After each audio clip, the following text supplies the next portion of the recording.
guy who's become an A-lister in this small world acted like an A-lister. Mm-hmm. And volunteer staff at conventions didn't like it. Mm-hmm. And that's, so then now it becomes an opportunity, right? Oh, we can latch onto this Me Too thing and get rid of this guy who's been a dick. I could see it. I mean, you can argue with me, but I'm telling you that's at least a portion of this. That's at least a portion of this. It wouldn't shock me. It wouldn't surprise me, but I could see where you're going with that.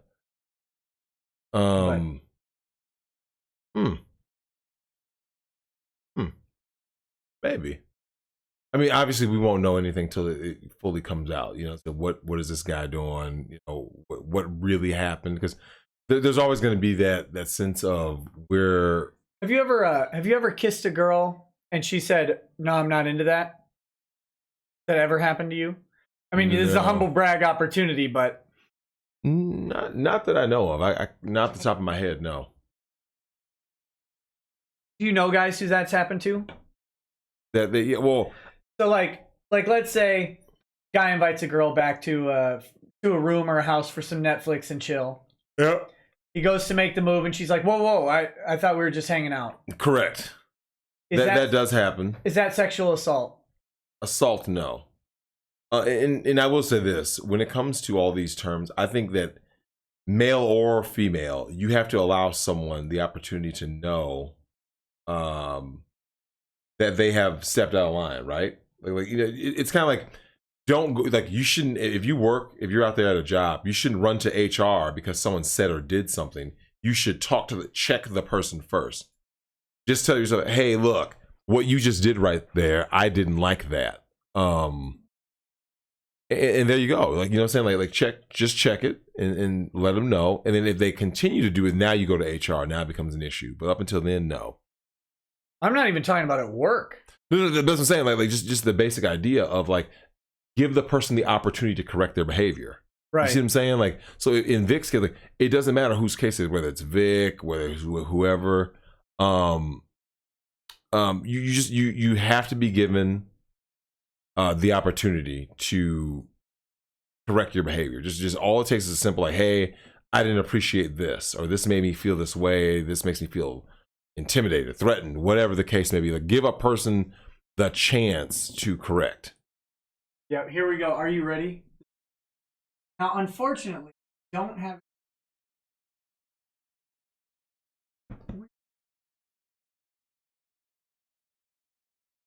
Oh, here I can, but people won't see.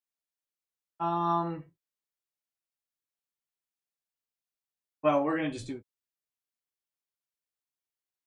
Oh. Where is my mouse? Oh, goodness.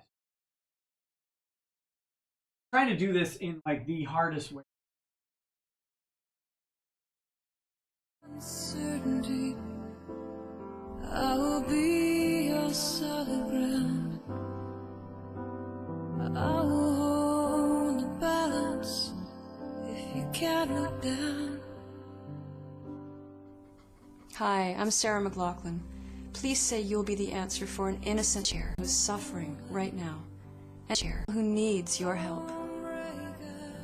For just $18 a month, you'll rescue chairs from their abusers, provide medical care, food, shelter, and love. Call or join online in the next 30 minutes, and we'll send you the photo of a chair in the shelter and this beautiful tote bag, free. This is your chance to say, I won't sit by while this beautiful chair suffers. Kiss me gently. I don't have words for it. And that's the Shane dude? What? That's his chair. And that was him. Those are all clips from that interview I did. How embarrassing. How embarrassing. That dude's a douche. Yeah, I'm about to go and get a quick bathroom break. Bathroom break? What do you think this is? Did you pay to use the bathroom? Oh, here we go. This is France, son. You gotta You gotta pay for that. Yeah, right. You get pay for toilets and everything in Paris. You're gonna smell pee everywhere. No, so I will go out, take a quick bathroom break, take my mini nap. You're gonna take your mini nap now? Okay, that's good. That's cool. No, it's fine. It's fine. Get out. Right. Get out. Yeah. So don't worry, everybody. I'll be back. Yeah. So because one of us slept today, not who was that, Nick? You slept. Oh yeah. What time did you even wake up? Like 7:30? It wasn't good sleep. It was just terrible. I had to fly all yesterday. Yeah, listen to how you had a what? I was flying all yesterday. You slept all yesterday. No, I had to commute yesterday. Uh-huh. Detroit, New York. Next thing I know, I'm back here, and I'm just like, Yeah. But no, I'll be right back. Like I said, I recharge quick, so it's not like I'm gonna be gone long. Yeah, sure. All right. So, gentlemen, get ladies, I will be right back.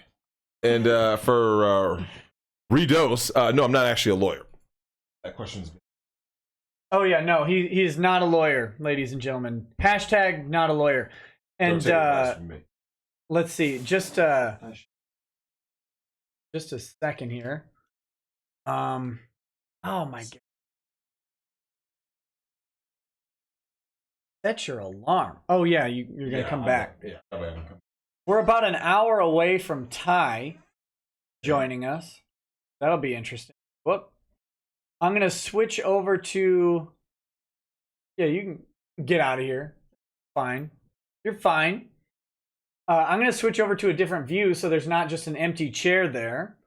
Let me see if this works. Hang on. Hey, kind of works. Top chat's a little messed up, but we're gonna stick with it for now. So, earlier y'all asked for an ASMR stream. That's coming. It's coming. Just kidding. Just kidding. We'll we'll soldier on. We will soldier on. We've got a bunch more super chats to go through. Thank you so much for giving me content to talk about. Let's go here. Let's go here. Alt haircut. Yeah. I hear it all the time, but we're sticking with it. Zoomer Hub. Insulting Mike Tyson in person is high IQ. Trust me. Always the best plan. Plasma Owl says it's like how Ben Shapiro and Dr. Phil put it in their collaboration last week. It's easier to be against someone when their character is smeared rather than being against their policies and stances alone. That's true. Revwell Arvita says she voices Rias Grimory in High School DxD. That's Jamie Markey, I think he's talking about. A highly sexualized underage characters. That's good. Good job. Danny Agent 87 says we need merch based on Drexel and his quotes. That would be great. I'll have to ask his permission on that. Give us a ketchup.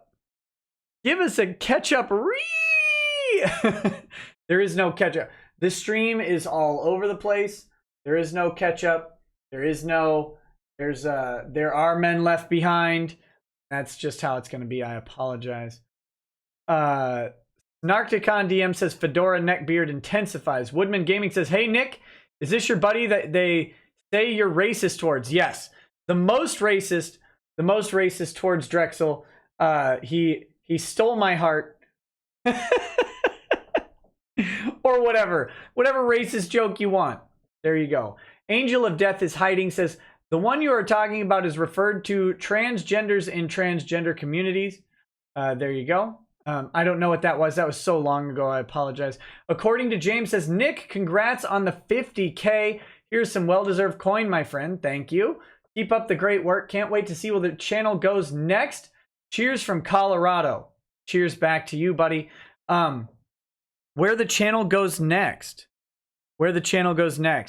I hear a Magic the Gathering player was just thrown out of $1 million tournament because of harassment.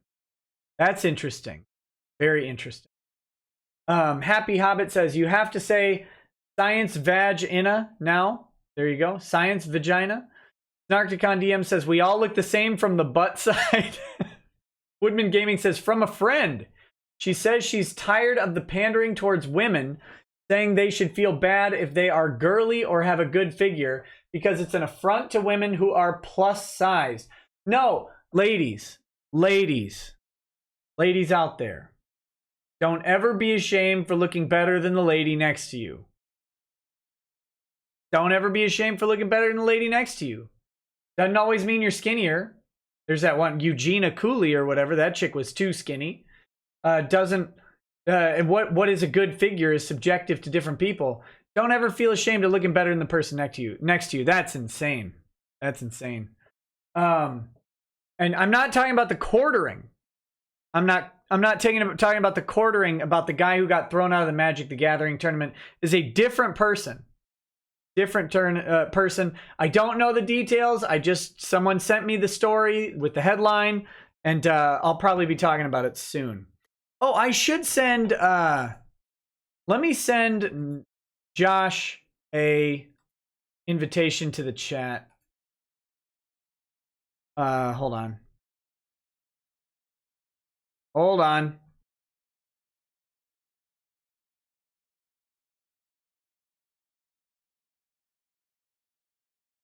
Okay. So I sent him a invitation. Go.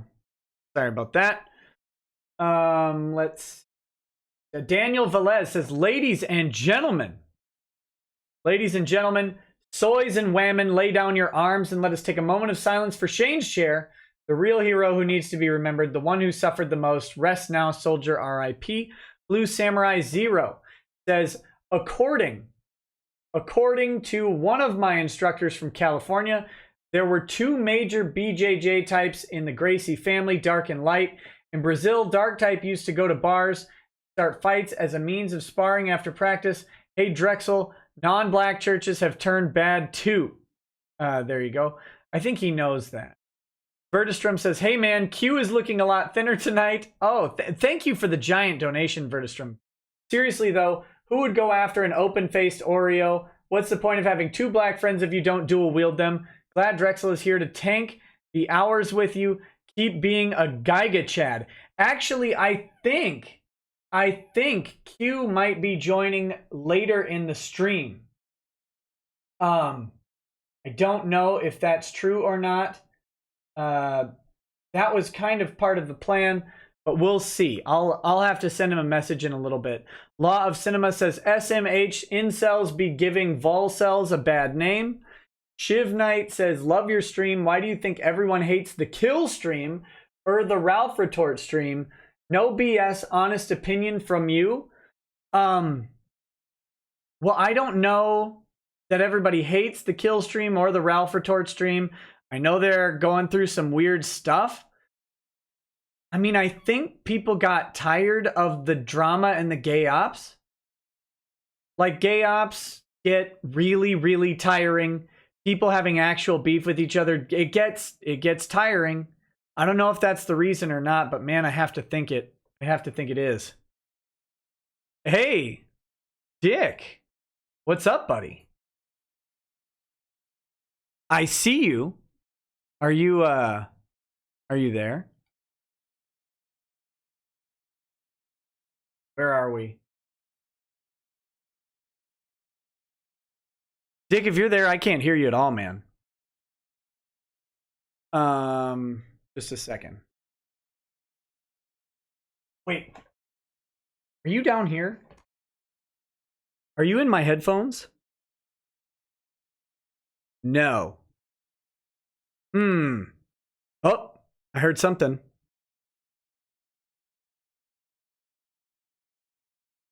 Let me, what the hell is happening here?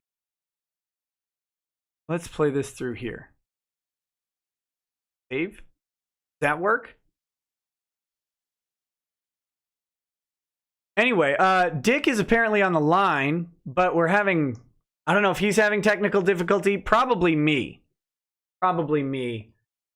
Hold on. Let me send him a message.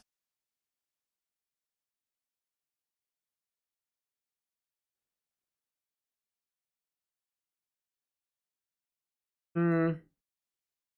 Mm.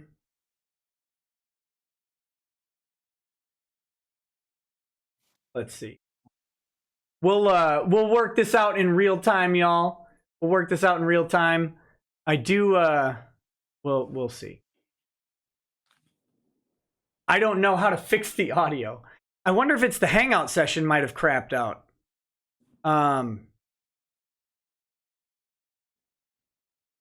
You don't need to do this.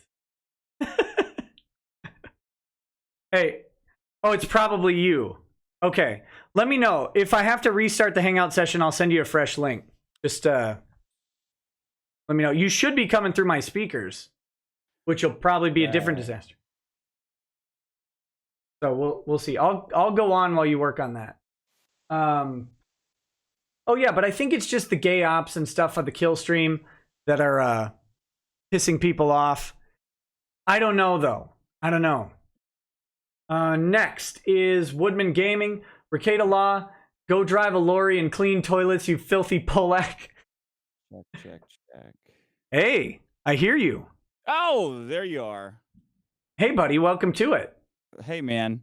I heard Killstream, and I just had to be here immediately to defend Ralph's honor. Yeah. Okay. So what's your opinion on the kill stream? What's going on with that? I don't know. God, the mobster sure turned quickly, didn't it? Yeah, the ops got a little rough. Too little payoff, maybe. It's part of it. Too many fights without somebody getting hit. Yeah, not enough actual punching going on. Yeah. I don't know what happened over there. Maybe it's probably nothing. There's still shitloads of people tuning in. Maybe it's just a few people being extra loud. I don't know. Yeah, man. Here's the problem. I don't have time to watch anything. No, yeah. You know this goes. I've been so busy getting into I've been so busy playing Tetris 99 that I don't have time to do anything else. I barely wash myself anymore. Yeah, no kidding. I don't play Tetris 99. It's for me lately it's stream 3 hours a freaking night, and then it's which is probably stupid, but I enjoy it. Yeah, Sean said we did the bonus episode tonight, and I told him you were doing this 24-hour stream. He goes, "When the fuck did Nick become Jerry Lewis?" There. Yeah, well, and then the rest of my time is all spent like catching up on Twitter and reading Kiwi Farms and following all the drama that I possibly can around the stories that I'm covering. Yeah. And it's a full-time job in a lot of ways. I love your mention in the New Zealand, whatever it was, post, giggling, implying that you're giggling about the shooting. Those assholes. Yeah, I'm sitting there cackling gleefully at the murder of 50 people. Okay. Like, no, I'm laughing at how stupid your country is at responding to this. I also love the way you. By the way, can you hear me? Is my volume okay? I always get complaints on volume. I never know if it's good or not. Your volume seems good on my end. No one. Seems good. I don't Okay. think anyone's complaining in the chat, so you seem good. Yeah. I also like the way you deftly dodge donating your super chats to Vic Lasagna's GoFundMe. Whoever those people are that say you should donate are the biggest cock blockers that there ever. Oh, by the way, you should donate all this to the GoFundMe. Hey, Arapshe with the Onate Day, will you over there? Shut the fuck up. I'm doing this. Is Yeah, this is capitalism, baby. the cocks out of your mouth, sir. You're doing a great thing with Vic, though. It's really incredible to watch. I've been riveted. It's a fascinating story, and I think what's going on with this is a new approach to this sort of problem. Yeah. Which is sue the shit out of these broads. Yeah. And I think if Vic ends up winning and recovering from this, like there's real changes coming to the anime industry and maybe even to Twitter brigading in general, at least in these small communities. Right? Yeah. because I think it's got to stop. You can't just you can't just go in and railroad somebody out of their job off of nothing. It's awesome that you found a community where the chicks just don't, or both the men and women, they don't stop responding. Like everywhere else, you engage with them and they kind of retreat into their homes, but this is their home. It's like this is their goblin nest, and you went in there and just won't stop kicking it over. It's so great. It's so great to watch them melt down and go back to Discord Googling and lock and unlock their accounts. Like, it is just derangement that fuck Shane. That guy can't decide what side of the fence he's on. Like every other day, he tries to pretend that he's, oh no, I'm neutral. I'm for Vic. I'm neutral. I just want him back. And then the next day, like an hour later, people will just point out that he's a complete asshole, and he goes the opposite way. I don't remember the last time I've been so sickened by someone listening to that sloppy degenerate fuck explain how he's on Vic's side and that he just needs Vic to go away for a while and then come back and apologize, and as though anybody will want to touch him again, as though like that in and of itself is not just a sick thing to put somebody through. That disingenuous prick Shane smoking, the sight of him smoking on that dilapidated chair next to that children's kitchen set was so vile. Oh man. Yeah, that was God's work taking him down. That was a little unbearable. And the wheezing down. Sorry, what was that? The wheezing. Oh, just constantly. But no, that guy here, even if there's no charges against anything, no accusations at all, would you in the you're out in LA, people in the entertainment industry, is it ever good advice to just disappear yourself for 6 months to a year? Yeah. No. You're coming back. No big deal. I mean, first of all, even if you did it, the solution is to stay out there. Like, if Vic did it, he should be even more out there, rubbing it in their face. Like, yeah, I'll do it. I'll do it again. Come by my booth at AnimeCon. I'll grab your hair, pull your head back, lick your ears. I'll lick your insides through your ears. Wow, I'm doing VicCon. I'm Vic the Prick now. Hashtag Vic. Like, it doesn't matter if he's guilty or innocent. He should be out there. But that guy's sick, and he's their champion is the best part. He's too fucking stupid to know how wrong he is. It's great. And the crazy thing with these people is they have no idea. They had no idea that anyone would dare say, "Now wait a minute," right? And the second more than like 4 people on the internet said, "Now wait a minute, let's hold on this," they lost their minds. Go ahead. No, I was just gonna say in the funniest way possible, because that was their whole plan. We executed the plan. He's dead. Now we're good. I mean, you are significantly downplaying the role of importance you take in this, because by all accounts, without you, they would be totally right. Their plan gets run all the time. It gets run in private. It gets run in public. It gets run on an even larger scale. But only because you were there, marrying entertainment with funding the legal defense for a man's life, were they stopped in this one instance. You know what I'm saying? Yeah. Like, if I had gotten involved, no one gives a shit, right? It's like, oh, we don't care about that guy. He's just an asshole. A lawyer gets involved. We don't care about that because we can just spin it however we want. However, we've got a lawyer and an entertainer together against this. Oh shit, we're fucked. Yeah, well, that's the thing. Someone was talking about, all these people now are saying, just take it to court and let it be resolved there. It's like, that's a year out.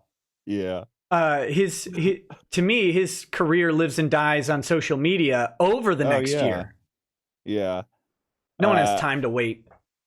I love the backpedaling for, well, let's just, let's never mind all that. Never mind all that. Let's just let the court work it out. Yeah. Well, did you see? I think I'm getting sued by one of them. Oh, that'll be really? fun. Which one? Ron Toye. Latoya Jackson. Ron. Yeah. Latoya Jackson. That'll be fun for him. I mean, he is he a lawyer, or does he have to pay for the time that he uses his lawyer? He has to pay for his lawyer. Oh, that's too bad. I hope he's very rich. That's a shame, isn't it? Has he been renting his wife? Oh no, they're not even married yet, are they? No, they're not. Coverage. Oh god, it's really, really unfortunate. Yeah, so I made a video the other day, basically saying that his wife is Monica, or his bride to be is Monica Rial, and basically the conclusion was the only people in danger around Monica Rial are the men in her life, because they're one step away from the same thing happening. Yeah, that's true. And he told me to take it down. I had 48 hours. Before he was going to give you 72 hours? Yeah, I don't know. The 48 hours has now come and gone. And as far as I know, nothing has happened. So I'll just be checking my mailbox eagerly every day. You send him the trailer to another 48 hours. Yeah. Nolte, Eddie Murphy. Yeah, that's great. Yeah. But so I have to thank you, because you getting sued is what started all of this, of course. Well, I was going to call in to congratulate you as being yet another huge success launched over Maddox's corpse that he doesn't get any money from. And yet another career that Maddox has launched without being able to do so for himself. Maybe he's America's wingman. Yeah. He's a king. He's a kingmaker. We were watching 80s Girl, and I pulled up your first video while you were doing this, while you were talking to Drexler earlier, just to see what you look like now versus how you started. I don't know when the last time you've looked at video number 1 is, but oh god, funny. What a disaster. You got your Indiana Jones hat in the background. It looks like you just broke into a bookie's office and decided to live stream from there. I did. That's exactly how it happened. That was cool. Now your lighting's all good, and you got multiple cameras. Yeah, well, and don't forget, I completely got my computer destroyed by Encyclopedia Dramatica, of course. Oh, I remember that. Yeah, that was good. Yeah, it's weird, man. Because What's it like having thousands of people watching every night? Now you're selling out huge. I mean, that's what did you have? 10,000 that one night with the beard? I had 9,700 something. Yeah, 9,700. Damn. That's like a soccer stadium. I wouldn't call it a stadium, but that's definitely the Home Depot Center. Yeah, it was it's been very weird. It's surreal. I mean, even going from, I was proud when I had 600 to 800 people a night. That was cool. Yeah. And then now it's always in the multiple thousands, and I don't know. I just hope people keep getting entertained as much as possible. That's my theory on all of this. I try and do what is the funniest possible thing for me. Yeah. And I figure that'll at least entertain somebody, right? Oh yeah, it's very fun. But there's nowhere else you can go to get. Before you, I had to get all my legal education through Law and Order reruns. Oh God, I'm sorry. Yeah. I can't watch it. I can't watch any of those shows. They drive me nuts. They're an absolute disaster. There was something I was gonna say or ask you. I lost it. Damn it. Are you guys actually going to be playing Battletoads tonight, or is that just a tease? No, we'll be playing it in the afternoon tomorrow. Oh, okay. By the way, why the hell would you start a 24-hour stream at 9 p.m.? That is, you start a 24-hour stream at right when you wake up. now you're gonna have to stay up your entire day and then Oh. another additional day. Yeah, You made it so hard on yourself. this is not the best thought out plan here. No. You're looking for reason and planning in this thing. No, it has to do with having the kids go to bed and then having a maximum amount of time where they're asleep and contained. Right. Right. That's the main motivation. But I took a couple naps today, so we'll see. Okay. But I don't think it's gonna go great. But yeah, sometime around lunchtime central, we'll probably start the Battletoads up. Lady Rackets wants to be awake and present for it because we used to play Battletoads in college in the dorm room, and Drexel and I would play, and she would sit there and watch, and we'd have a good time. So that's cute. We'll see. The question will be, can we keep the kids out of the room for that? I don't know how that's gonna work, but You don't have the throw video games at them defense? yeah, we'll throw the other cartridges. Yeah, here, have the good ones. No, they've got their iPads, so maybe they'll keep themselves occupied, but the little ones, it's like they want attention, the babies and the toddlers. Oh yeah, that's true. When the Just bigger ones are nonsense. busy. Yeah. But God, what was I gonna ask you? Oh my God, it's I don't ticking me know. off now. You got the beard coming on at 6? That's what that's what he said. He asked what time. I sent him the link just a bit ago, so that's in 26 minutes. That should be interesting. That guy's real fucking intimidating. What was that? Oh, that guy's real intimidating. He's gonna great. be everybody's dad by the time this is over. Yeah, he's fantastic. That's what I like about him and his firm is that a lot of people you go to in a situation like this, they'd immediately say, okay, well, we're going to send out cease and desist letters. Right. And of course, everybody's going to ignore a cease and desist letter. And then they're going to send out, another letter, and then they're going to start a lawsuit. It's going to take months. And with them, it was immediate offense, right? Yeah. They immediately come on. He comes on the show. I was shocked about that. I was shocked by that. Well, that was the great part of it. When I asked him, I'm like, "Hey, do you want to come on? You want to come on the show?" He's like, "Yeah, let's do it." Oh, and he comes on and just starts dropping fire. Yeah. And and again, everybody lost their minds. They had no idea. And I'm just waiting for his ethics complaints to come in, because that'll be funny. Man, there's just a scourge of tattling going on today. Tattling of the likes of which I have never seen before. Yeah, run to your employment mom and tell her how mean you are. Yeah, ethics board, Twitter, YouTube, report. What's up with that? Like, why? When did it go this way? Because you've been dealing with this for years, man. I thought we were all very clear that snitches get stitches. Like, I thought that this was something we'd all learned growing up. I guess not. They made it too easy. We made it too easy. We took dueling out, and we made everything way too easy to get away with. We made injurious or offensive speech just too easy to get away with. We got to bridge the gap. So because we made it too easy to make fun of people, we have to make it too easy to tattle on them. Is that what you're saying? Yeah. You can't. I mean, it's like no child left behind, except it's just no adult left behind. Like, oh, sweetheart, that's okay that you can't make fun of these guys and you're not funny and you can't think of anything clever to say and you're dumb and wrong. So we're not going to let you sit there. We're going to give you this system where you can tattle on these boys too, because they're being mean to you. Right. Yeah. And, oh man, it's, well, to me, it's just funny. Like, I get the Twitter reporting and the YouTube reporting. The really funny thing was, as my channel took off from covering the Vic stuff, my entire backlog of videos started getting demonetized.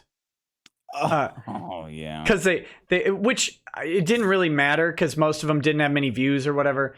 But Yeah. it's just a thought. Like, someone, when I go through and look through my log of videos, it's 10 pages of clicking. Yellow. And to think that they have to go click report on every single one of those stupid videos. It's like, oh my God. Like, how do you have this much time? No, I know. Yeah. The time investment is incredible with all the manual flagging. Yeah, I don't get it, but the funny thing to me is when all of these people leave the internet world though and try and enter the real world, like for me that's the bar complaints that I get, and they're always just turned down right away. But it's like you get on Twitter and you get on YouTube and you can complain that someone's mean, and if you complain loud enough or if you're the right type of complainer, they listen. But when you get into the professional world, I mean, unless your allegation is very, very serious, they just don't care. It's like these people get together online, and in the real world, no one gives a fuck what they have to say. Everyone looks at them and can see the crazy in their eye. But they get online and they find all the crazies that exist on Earth to constantly indulge each other in their sick power tripping fantasies. Like all the people that bitch Ren famous, and even Yeah. all the voice actresses, they're like furries that don't have fursuits. Like, nothing against furries. I love the furries, except for the ones that do sick stuff to animals, blah blah blah. But without the internet, you would just be a guy in the middle of you would just be one guy in your town that thought you were a raccoon. But so the internet comes along, you're like, oh, here's all these other guys that think they're animals. The these super SJWs are like these militarized SJWs that you guys have to deal with. They're exactly like that, except they don't wear suits. Like they're just as deranged and crazy that they think they're some kind of like weird paladin, like a righter of wrongs. Like they're all a bunch of Samuel Beckett's, but they wouldn't they would be completely stranded on their own if they didn't have the internet to connect and indulge each other's stupid power trips. Like the idea that this dumb fuck with a dilapidated chair who's talking to you from what looks like Section 8 housing is debating, the idea that he's debating a lawyer is preposterous and sick and stupider than a guy thinking he's half horse. It is that dumb, but here he is, embrazened by a bunch of cub porn fetishists, which may as well be in his Discord, telling him that he did a good job, looking like a complete shithead in front of tens of thousands or hundreds of thousands of people, whatever you got now. It's delusion that you can't even bother trying to understand, because it's just nuts. Like they need it so bad. They need it so bad to look so stupid and to put themselves in so much legal jeopardy defies understanding. It's a dysfunction, all of them. Maybe you have a comment on this. That guy, and along with a couple other people in this situation, have this weird condition that I've been noticing where it looks like they want to be included in the lawsuit. Like that's the only thing I can draw, is that they're desperately, like there's this other guy named Emmett something. Yeah. And he's like, I'm willing to testify. And these people are like, it's like there's some validation for them in being dragged into the lawsuit. You're totally, I have seen exactly the same thing. When I got sued, I could tell immediately that Sean was pissed he didn't get included in the lawsuit because he was missing out on all the fun and bullshit and attention that I was getting. Right. Like that weird mix of those. I guarantee you they have the other side of the coin, which is like the same sick, masochistic desire to have a big alpha legal eagle like you and tie beard, bend them over and ass fuck them. Like being punished is being a victim. You're giving them the gift they've never had as ultra privileged, fat and stupid white people. Like if you're dumb and white, oh, you got it made. They all have it completely made, and you and Ty are giving them the experience of a lifetime of getting absolutely punished and destroyed, perhaps for the first time in their lives. Yeah, it's well, to me, I mean, I get what you're saying. I agree. That's what it looks like. Like, oh, I'm involved in this thing, and then yeah, they can claim that victim narrative. I mean, Shane still goes on, and I pulled up my alt Twitter account and looked at his tweets, and it was nuts how often my name was in there. Like like you blocked me. I'd talk to you. I'm pretty much a Twitter addict myself, but like how embarrassing that behind the block you keep talking about me. And I mean, the guy, I think he still thinks he did the right thing in that. He'd have to. No one could recover from that without lying to themselves. That's a weird one. That guy needs to take a breather from the internet, I think. Because it's not healthy for you. Go eat your shoe, drink your soy milk, and get out of here. Go tend to your sous vide machine or whatever stupid bullshit you. Who's gonna pretend to plan all the conferences though if it's not for Shane? Yeah. Did you see one of the conferences he used to work for BTFO'd him on Twitter the next day? I think I did see that. I don't remember which one it was. Acon or whatever. They're like a huge convention. They're just like, nope, he needs to be gone. But how was your time at Kamea Con? How were you, like a celebrity there for sticking up for Vic? What was the reception? Oh, the one that I went to was called Community in Amarillo. And no, most of the people there had no idea what was going on. Yeah. It was kind of weird.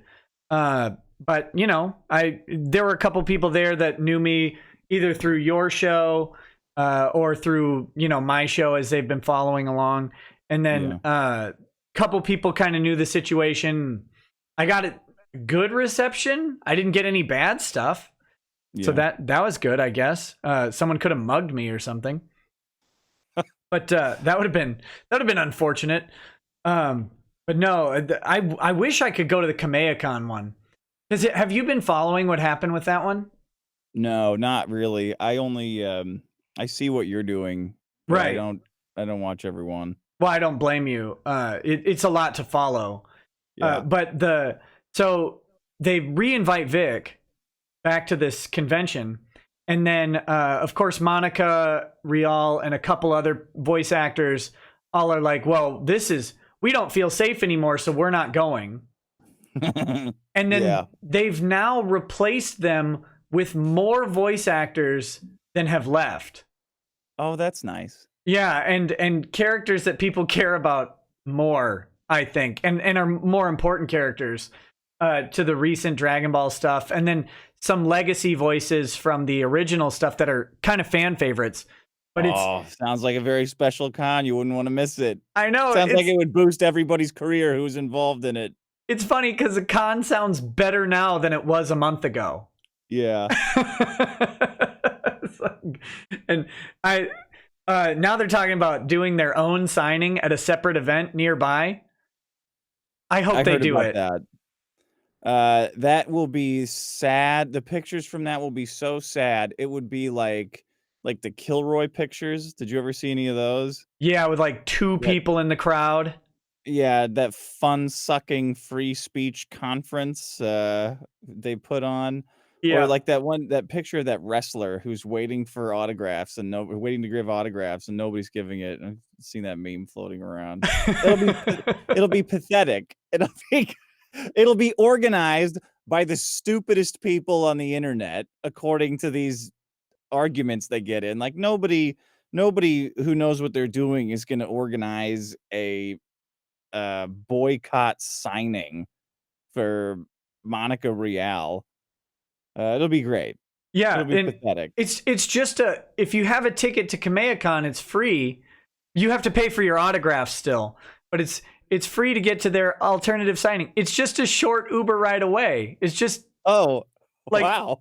just 10 miles through Dallas, suburban Dallas. Will they be selling bottles of piss outside, or do you have to bring your own? Yeah, it's like it's similar to 10 miles in suburban LA, right? It takes like 25 minutes Yeah. to get there. So people are going to take like an hour and a half out of their day to go see one voice actress they might care about and 4 that they never even heard of. Oh God, that's going to be the most estrogen-soaked soy circle of people patting themselves on the back. It's going to be like one of those shoulder rub circles of just patting each other on the back. You're doing the right thing. You're doing the right. He can't hurt us here. This is In our great. shame circle. It's fine that only one of us is getting paid like $40 total to do this. It's fine that we paid for this venue and presumably paid for private security. Yeah.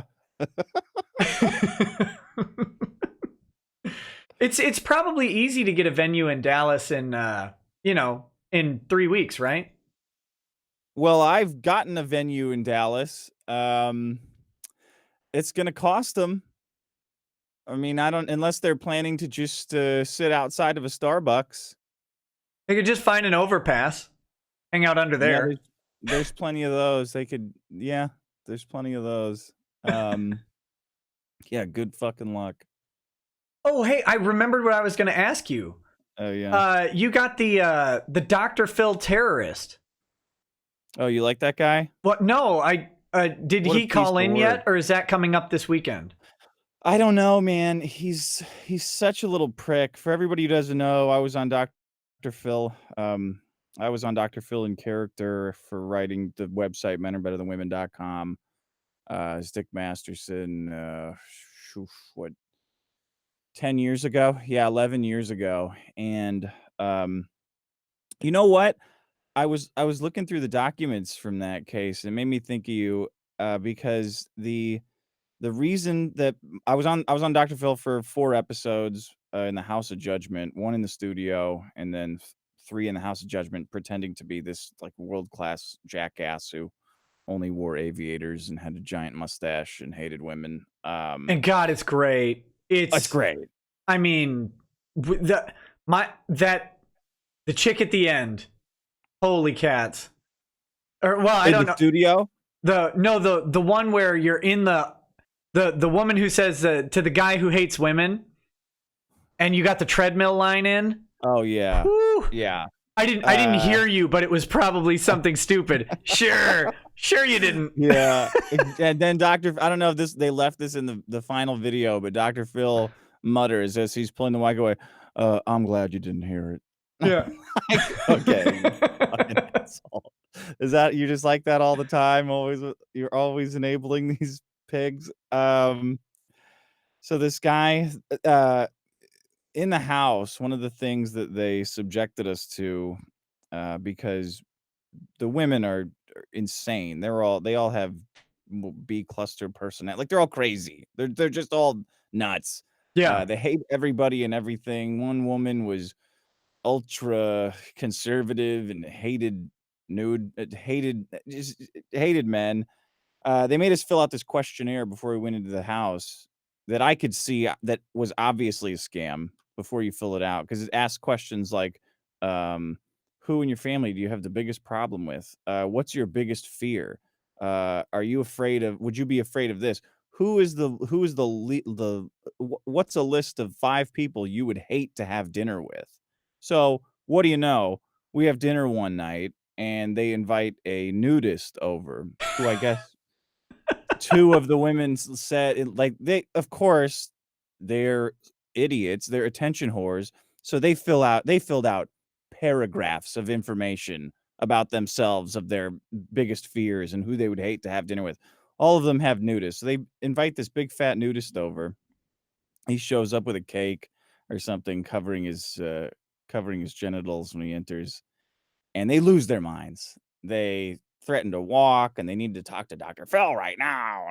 And this is on 3 or 4 days of living in this weird Skinnerian project of like the fun house of hidden cameras and waking up at 6 and 6 people sharing one bathroom. getting interviewed all fucking day about each other in full view of each other, people, like just talking shit, doing dumb errands for reality TV all day. So everybody's all wired up already.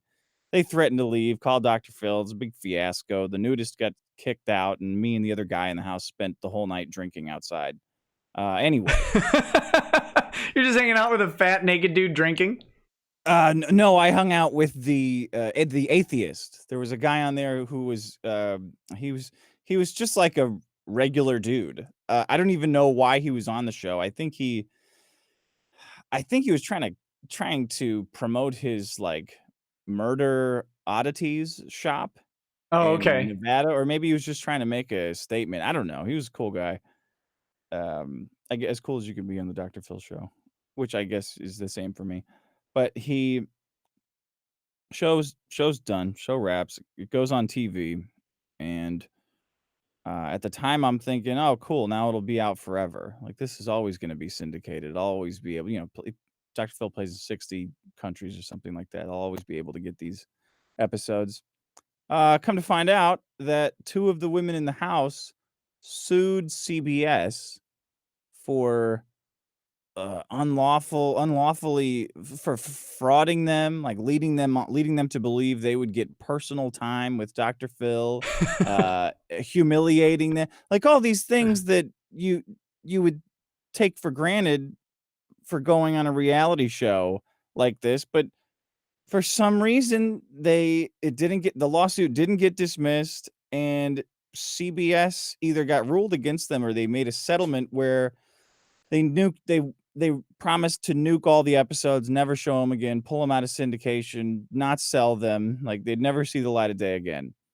So I figured I was fucked because they're hilarious. I want the world to see them. I want to watch them all the time. I want to put them on my tombstone. I want to have a video tombstone that just plays them all day, like JFK's Eternal Flame. But this is this guy making an ass out of himself on television. Yeah, I want to see the chronology of it because you can only catch like little glimpses through clips that are out there on YouTube. But yeah, this is TV history, man. It deserves to be in the Library of Congress. So I've had a bounty on it for, a year, and somebody tracked down a guy in Brazil who happened to have the files, but the moment he found out I was willing to pay for them, he's deciding to ransom them off.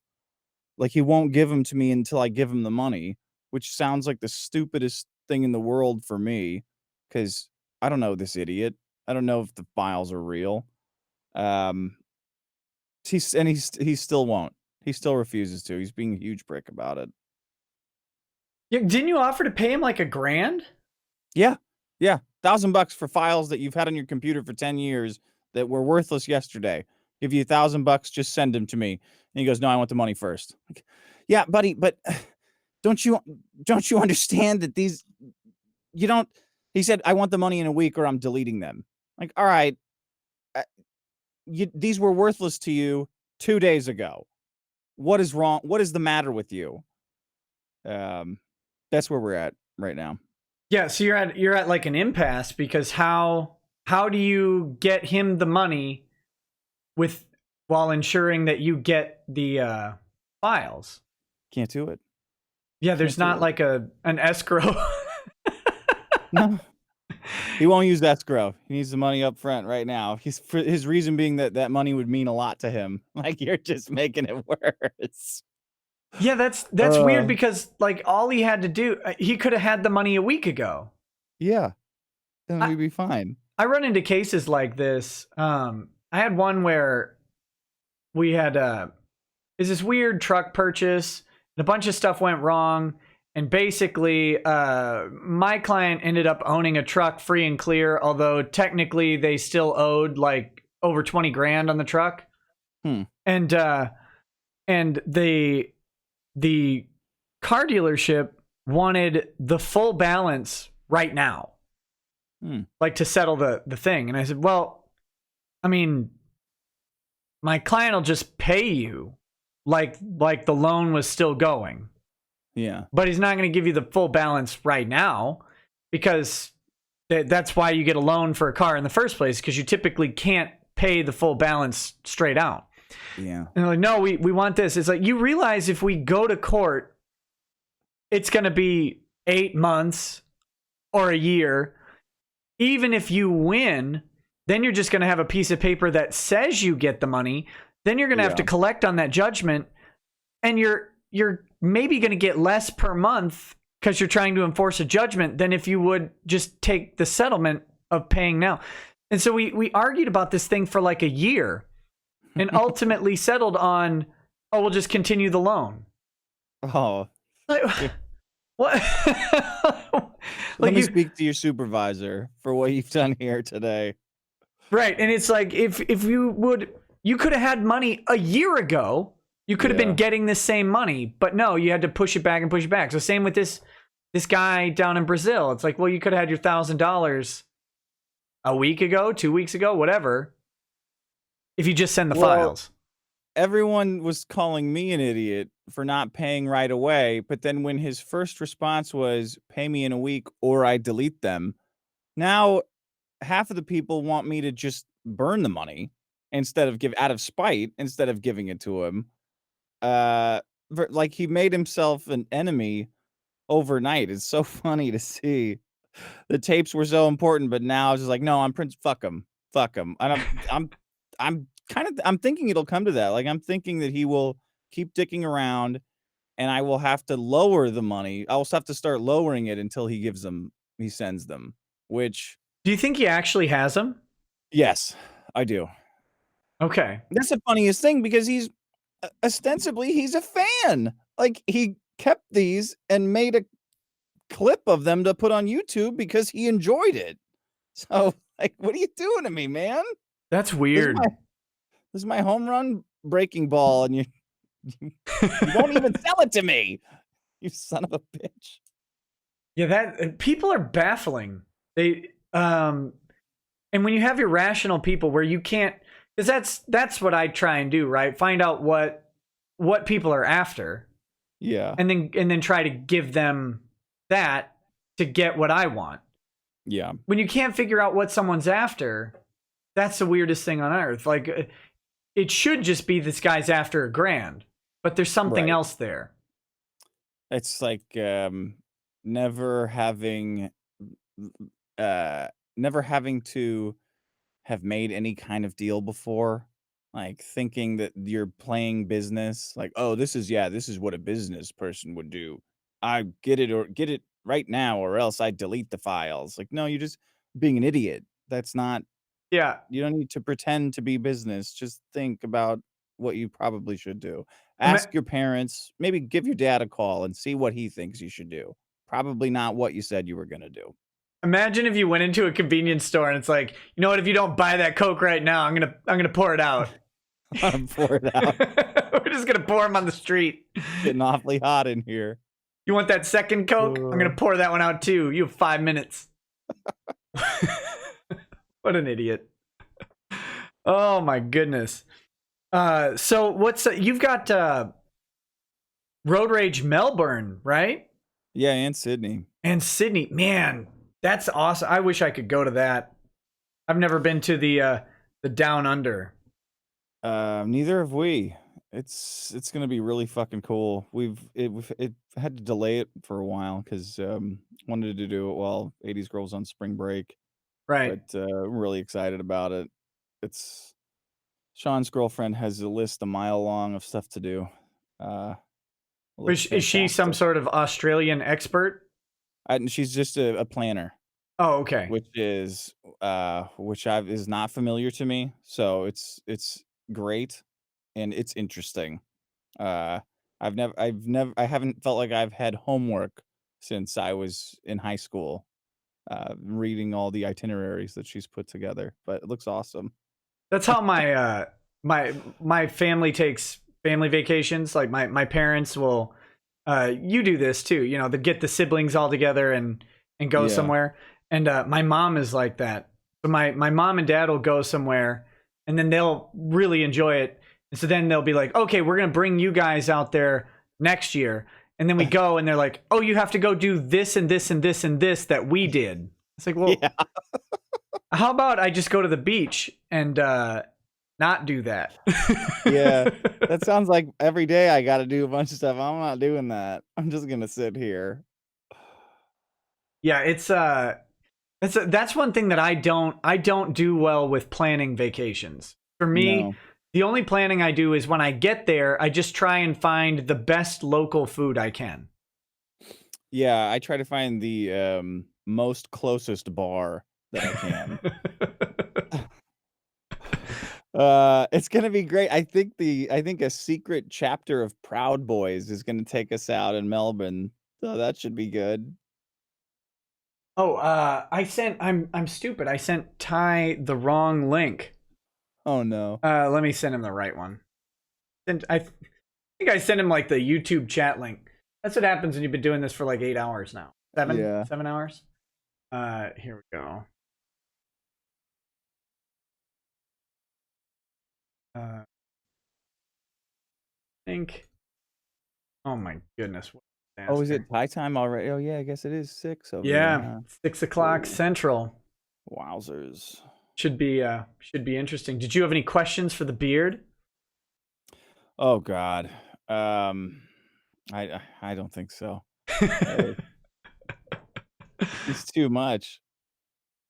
He's yeah. Anyway, he's an I interesting wanted guy. to know about that grenade, but he already answered that one. Did he? It's live, right? Yeah. Yeah. Talked about that on one of your streams. Can't have those training grenades in can't have those training grenades when you're a high powered lawyer. I want to know the last time he was legitimately pissed off. He seems so even tempered. He's always coming on with a smile. I want to know. I want to see that guy when he's actually legitimately upset. It's interesting. Hey, Ty. Hey there. Welcome to the show, sir. Thank you, sir. Are you hearing me okay? You're a little quiet. I don't know if you can get louder. I can get closer. I'm actually doing this out on my porch. Well, good morning. How are you, sir? I'm good. I got to find a way to make you. I think I've got options to make you louder. I'm not sure. What's your mic situation? You have that Yeti mic? I'm using the built-in mic on my iPad. Oh, goodness. Yeah. Let me see if I can. I think I can boost you. Let me Hold on. I'll kick you up a bit. Should be better. Okay, can you hear me now? Yeah, the chat can. I'm going to turn you up so I can hear you. I might actually switch to headphones for this. Oh, sorry. So I can be a little louder. Yeah, man. Well, welcome to the show. You're on the line with me and Dick Masterson. Hey, Hello, David, Mr. The Beard. Mr. Masterson, how are you, sir? I'm doing wonderful. Good morning.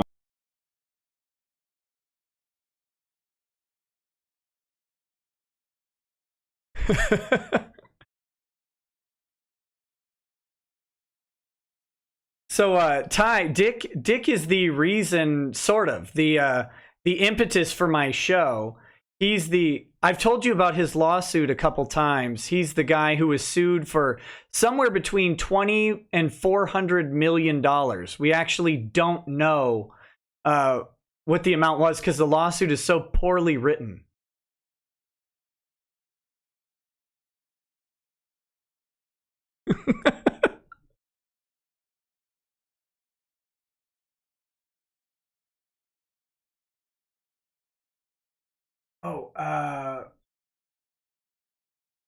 Complaint said, really, it was a laundry list of mockery.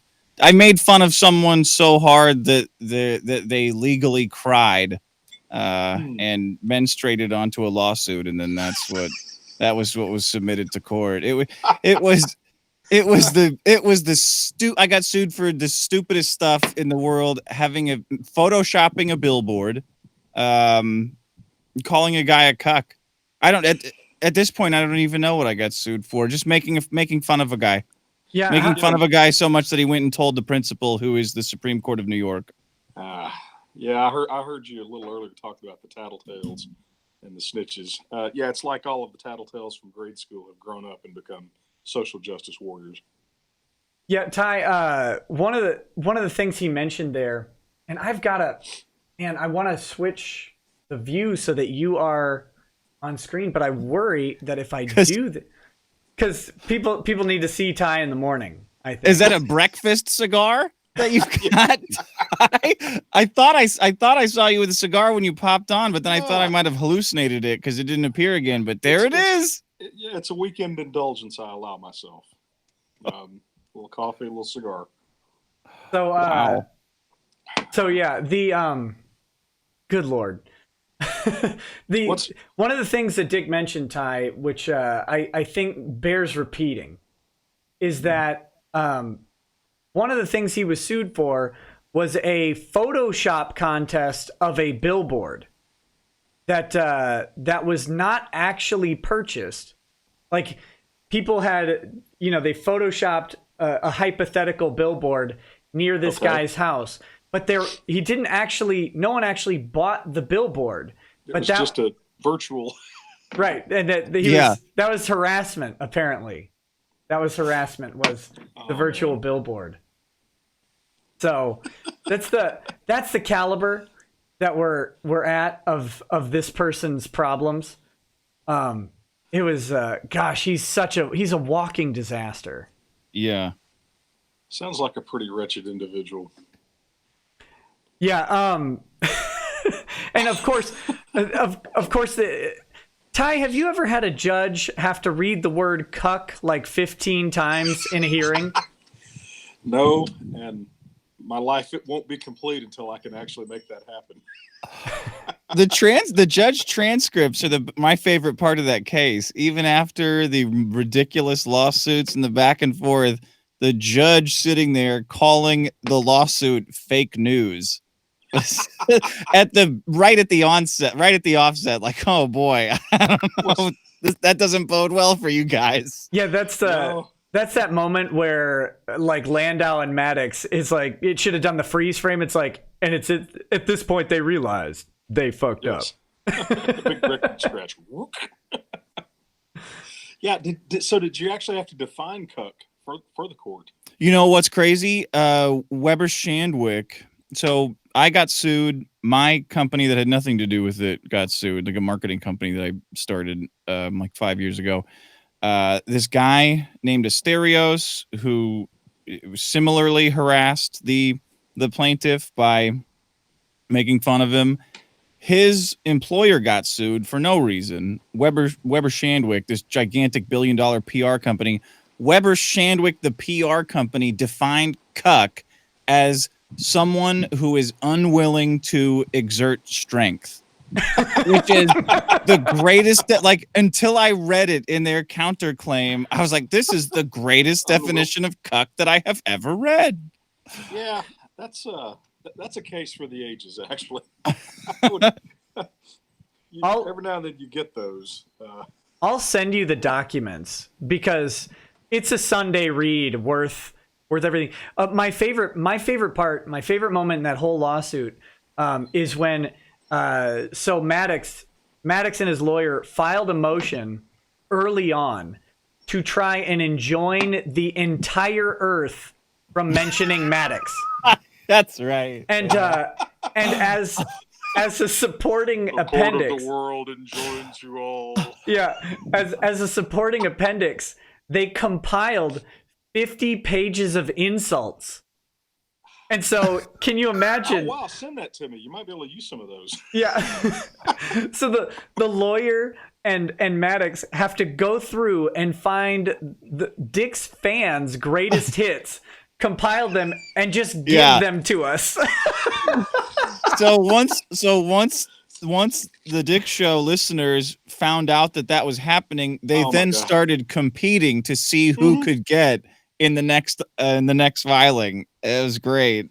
Yeah, that's the interesting thing about all this. Of course, this is all sort of new to me, but is the way that we can weaponize our side too.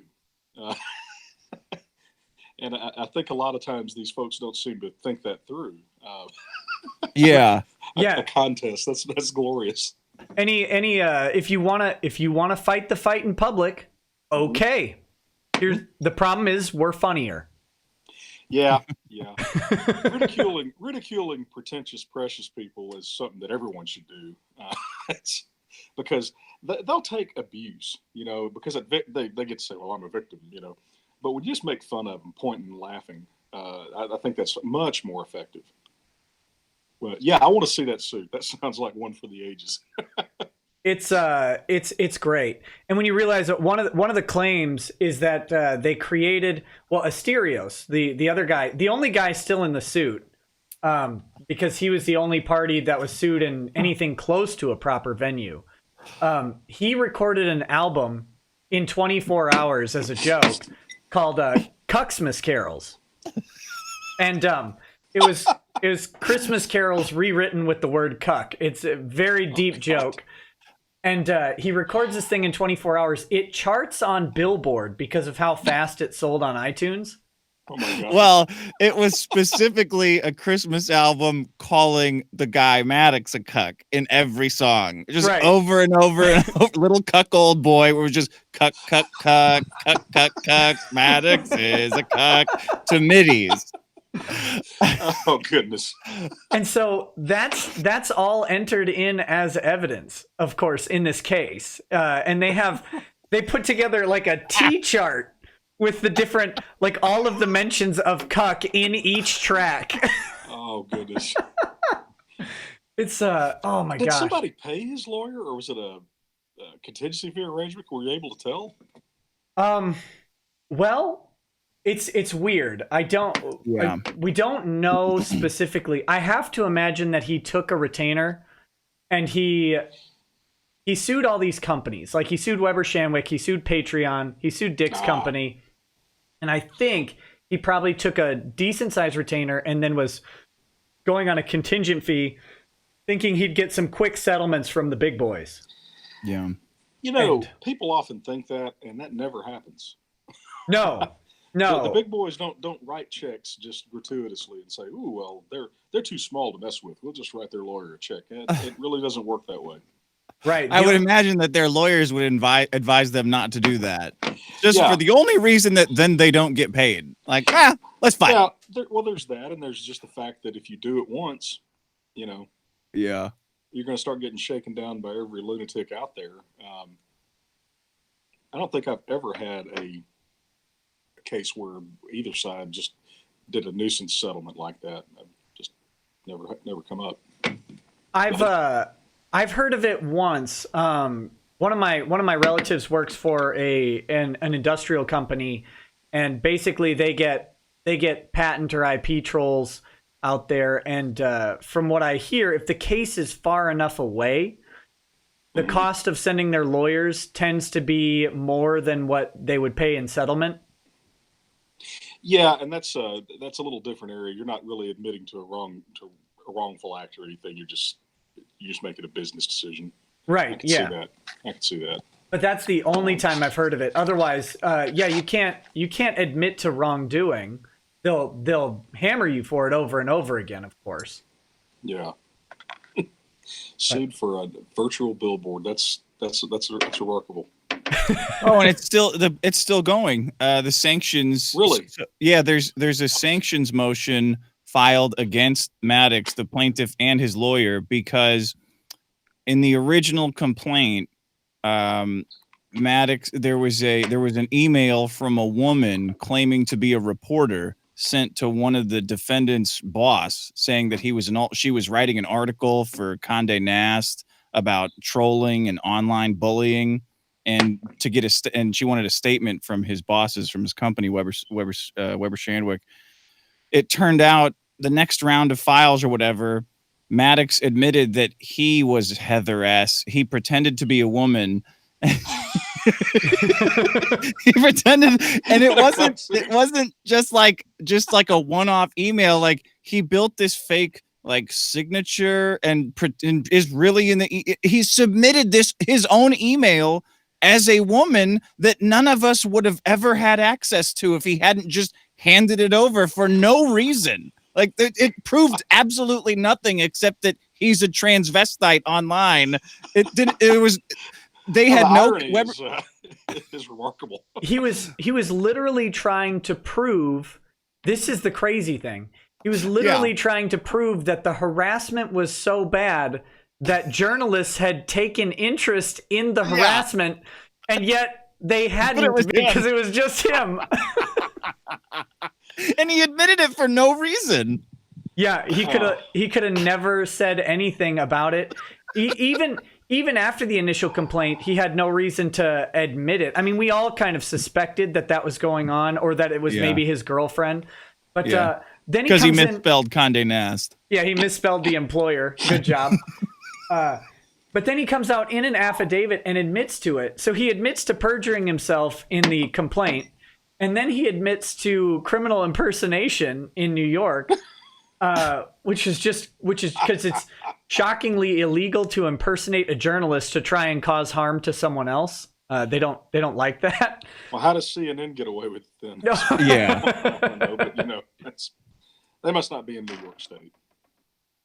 But so it was just a mess. But so the sanctions motion. Apparently that just got delayed again. Yeah. The judge that they had. The New York judge retired, and so he's out. Or did he get promoted to an appeals court? I think he retired, right? Yeah, he retired. I think he got cancer. Sadly, the lawsuit gave it to him, but I think he's retiring for health reasons. Yeah, so he retired, and then a new judge came in, and then they had to have a hearing to explain to the new judge that there was still a motion. So did you get to explain what cuck meant to the new judge? Well, I'm not even involved anymore, so I just wanted to show up and be a courtroom sketcher or interview the other lawyers, something like I wanted to. Right, I wanted to. Law firm, if they got it. What was it? What was the definition again? A unwillingness to exert strength. A refusal or unwillingness. That's what it was. It was a refusal or unwillingness to exert strength. And you just couldn't script faking being a female reporter in a case like that. That's beyond glorious. I don't think you understand the depth of Maddox's plans and schemes, Ty. Obviously not. No, here's something else Maddox did. Ourselves can't even fathom it. He had to write he didn't have to do this, but he chose to do it. Maddox put his girlfriend up to calling my girlfriend's elementary school where she works and trying to get her fired, like making up all this shit about her, and she said she was going to call. Or I got an anonymous email saying that they were going to call all the parents on the roster unless I stopped making fun of the guy. So she folded immediately. Yeah, right. That's threats of blackmail. That's what I'm known for doing, caring for women in my life. So the call happens, and the secretary smartly asks the caller for her name and phone number in case she has any questions about firing my girlfriend. And the woman, Maddox, the girlfriend, just volunteers her name and phone number for no reason. So we file for a restraining order against her. It's cut and dry restraining order. She goes into court, immediately admits that she did it, and then tries to explain why she was right in doing so. Maddox, for no reason, writes an 80-page defense for her where he includes extremely embarrassing emails that he had sent my girlfriend like 8 years ago about their like weird love stuff and their friendship, like really embarrassing stuff that I had to read on the show. I had no choice to do it, but he just volunteers this stuff. Oh my goodness. Wow. Yeah, well, that's what happens when the social justice loons meet the legal system. They think, well, I'll just explain how I am in the right, and judges sitting there going, oh God, please stop. Have you dealt with these people before this case, or is this your first whack job internet? I've paid attention to all this stuff for a long time, and I've been horrified at how effective the social justice mobs have been in and deplatforming people, not just online, but I mean, going after their jobs, getting companies to do stupid things. And I've said any number of times that we need to find a way to roll this back. That we're allowing. I don't know. You may have heard me say once on Nick's show that calling these things witch hunts is an insult to the Salem witch trials. Yeah, I did hear that one. Yeah, because at least they did have something resembling due process. So his first case I had to handle as a lawyer, but I was pretty familiar with everything. Situation. I wasn't much of an anime fan. I think, but I knew about Vic from Star Trek Continues. My full frontal nerdity is on display. Yeah, Dick, have you ever seen Star Trek Continues, or are you a Star Trek fan? I learned about it from this lawsuit. I really want to check it out. I'm a big fan of TNG. Yeah. So I don't know if it's for me, but I'm down to give it a shot. It may not be. It's probably worth watching just because of the production values. It's an amazing series. I mean, Vic is an old school Star Trek fan, just like me from young. Being a latchkey kid growing up in the 70s, Captain Kirk was who you saw every afternoon in syndication. And so the series is an extremely affectionate, very well done, and detailed to the nuts and bolts. I mean, they've rebuilt the sets identically to the original series, and the 12 episodes they filmed, really you could see every single one of them being actual episodes of a fourth series had it happened. So it's extremely well done, and Vic plays more than a passingly good Captain Kirk. He plays the Captain Kirk that actually existed on the show versus the William Shatner caricatures that we see now. Just does an outstanding job. But I was familiar with him through that. And Mr. Rekieta sends me a text and says, "I have a case that you might be interested in." Yeah, but we're not talking about that case though. That's right. We're not talking about right that now. case. That's right. It's amazing. I was blowing Nick earlier for his involvement in this case. Like he's his role in this is as the conductor of the 1.21 gigawatts. Yeah. He's like Rasputin sitting out there, puppeteering everything. Yeah, it's incredible, man. I would love to know your thoughts on how this can be, quote, rolled back, as you say, like the fight against these mobs. Well, you got to fight back. I mean, that's the short answer. The problem, and we've talked about this on Nick's show before in general, the problem is the victims get hit. They get Pearl Harbored. They get hit out of the blue, never see it coming, and they get rolled up and their lives and careers destroyed almost instantaneously. And then trying to get them to refocus and launch a counterattack is pretty hard sell. And legally, of course, the costs are significant. Yeah. The crowdfunding legal fees could be a game changer. I've said that before too, that when someone is seeing their life destroyed around them, asking them for a 6-figure legal fee to try to roll that back is a hard sell. Yeah, because it's all they got left. Yeah. I mean, they're sitting here going, "Crap, I need to find a way to start my whole life over." And these are, Vic's middle. He's my age. He's a little bit older than I am. I mean, he's been doing his career for 20 some odd years. Most of the people that get victimized by this are, they're mature in their jobs. They aren't taking bag boys down. They're destroying people's careers. And something that I would say to these social justice lunatics, if they actually were watching the show, is when you destroy a man's ability to make a living, and this may be true of women too, but since I'm a guy, I'm speaking for men. When you destroy a man's ability to make a living, you have just about killed him. One of the most devastating things they did in concentration camps was the Nazis would make these men build a wall or something and to precise specifications and build it. And they would get out there and they'd build the wall. And immediately after it was built and pronounced perfect, the Nazis would destroy it with a bulldozer. And that was one of the most devastating psychological tortures that they could implement on these men. So when you're going after a guy's ability to make a living, sooner or later, someone is going to resort to extrajudicial remedies. Sooner or later, one of these social justice warriors is going to get shot in the face. Because you other than taking his life, that's about the worst you can do to him. That's crazy. I mean, first of all, I didn't know that they had a problem with illegal Mexicans in Nazi Germany. That's interesting. Yep, to you got to know. build that wall. But the co-host for my show said the exact same thing you just said, that one of these days somebody's going to get violent when they get their job taken away. Yeah. And I think you're both right.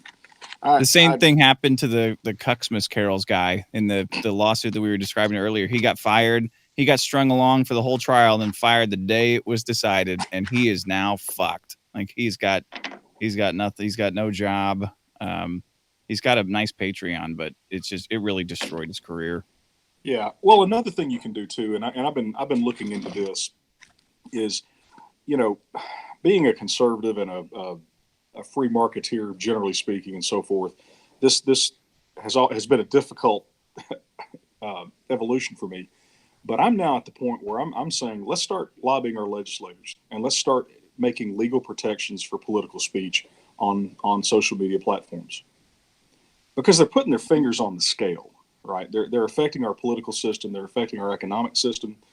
They're enabling these social justice warriors to engage in vigilante justice. Sure. And, you know, I get a little bit frustrated with some of my political friends, my conservative friends, because, oh no, the free market. There is no free market in social media. This is the classic monopoly, if ever there was one. And, you know, a commitment to conservative ideals is not a suicide pact.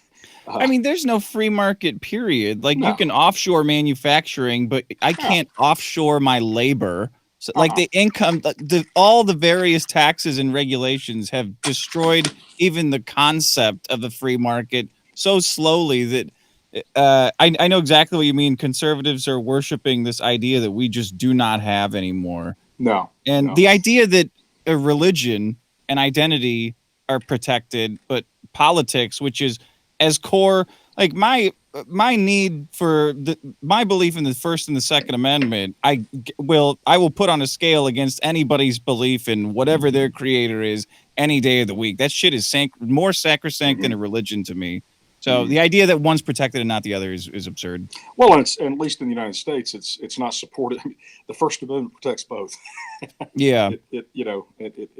But you can't discriminate against religion and gender and all these other identities, I guess, is what I'm saying. Except politics, you can, which is not fair.